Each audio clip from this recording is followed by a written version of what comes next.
Halo teman-teman, hari ini kita akan membahas tentang Salomo. Salomo adalah penguasa kerajaan Israel pada puncak kegemilangan, kekuasaan dan kemakmurannya pada abad ke-10 sebelum Masehi.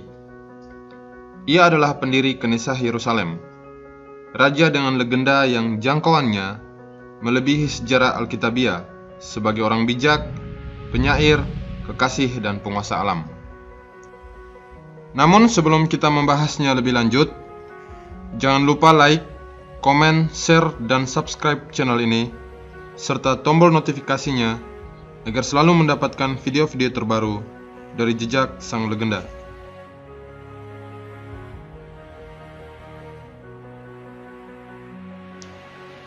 Sumber utama tentang Salomo adalah Perjanjian Lama, terutama bagian-bagian 1 Raja-Raja dan 1 dan 2 Tawari, ditulis ratusan tahun setelah masa kekuasaannya.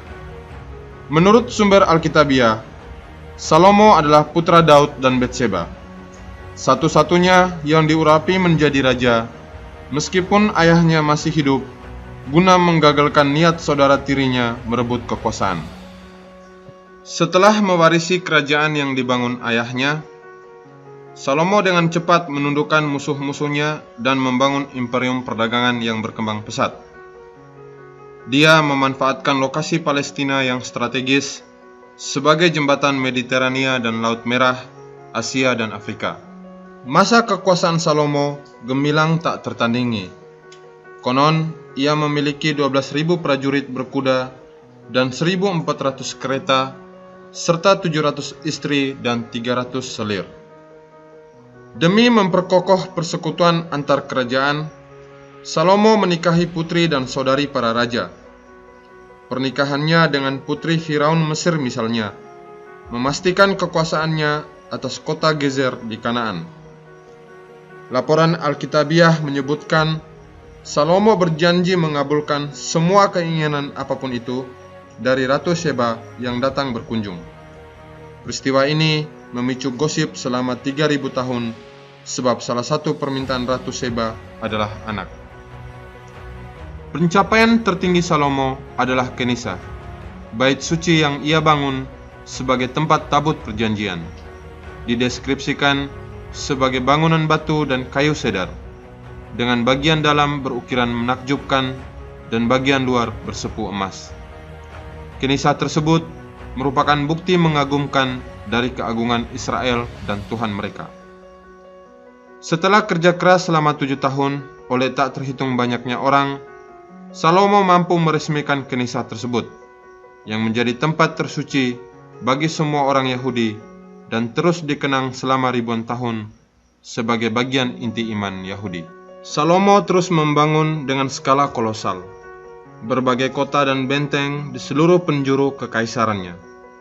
Ia membangun istana-istana menawan untuk istri-istrinya, tembok kota Yerusalem, dan berbagai fasilitas termasuk kuil-kuil pagan yang membuat para saudagar asing nyaman berada di daerah kekuasaannya.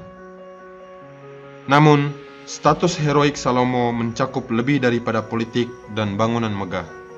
Berbagai pepatah dan ajaran yang menjadi saksi kebijaksanaannya yang tiada tanding dan intelijensia emosional yang terasa modern muncul di kitab Amsal, termasuk pengadilannya yang paling terkenal, dihadapkan kepada 2 wanita yang mengaku sebagai ibu dari anak yang sama. Salomo mengusulkan untuk membagi anak itu menjadi 2, dan dengan tepat mengetahui ibu asli yang lebih baik mencabut pengakuannya daripada melihat anak kesayangannya mati.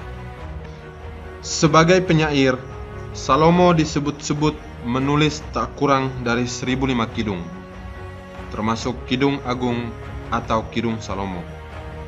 Walaupun Salomo tampaknya bukan pelaku sebenarnya dalam Kidung Agung tersebut, tak terbantahkan bahwa sejumlah nyanyian cinta terindah yang diketahui manusia terabadikan dalam namanya itu. Salomo dianugerahi Tuhan kuasa atas semua makhluk hidup dan unsur-unsur alam. Disebut pula bahwa Salomo mampu berbicara dalam bahasa burung dan semut, serta mengendalikan angin. Konon, Ia bahkan memiliki karpet dan cincin ajaib, serta segel Salomo yang menyebabkan ia berkuasa atas para iblis. Dalam kisah-kisah Persia dan Arab yang terangkum dalam Kisah 1001 Malam, Salomo adalah penyihir yang menawan jin dalam guci yang lantas dibuang ke laut. Itulah kisah Salomo, kisah yang menakjubkan dari bangsa Israel.